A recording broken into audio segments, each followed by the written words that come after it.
తెలంగాణలో DCC అధ్యక్షులను Congress party high command ప్రకటించింది. మొత్తం 36 జిల్లాలకు అధ్యక్షులను ప్రకటించింది.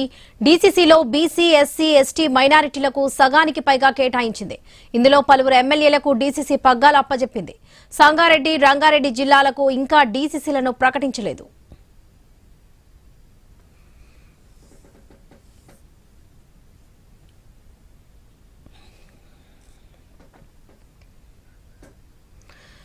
తెలంగాణలో డీసీసీ అధ్యక్షులను కాంగ్రెస్ పార్టీ హైకమాండ్ ప్రకటించింది. మొత్తం మీదుగా 36 జిల్లాలకు అధ్యక్షులను ప్రకటించింది.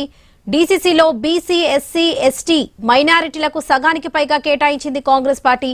ఇందులో పలువురు ఎమ్మెల్యేలకు డీసీసీ పగ్గాలు అప్పజెప్పింది. సంగారెడ్డి, రంగారెడ్డి జిల్లాలకు ఇంకా డీసీసీలను ప్రకటించలేదు.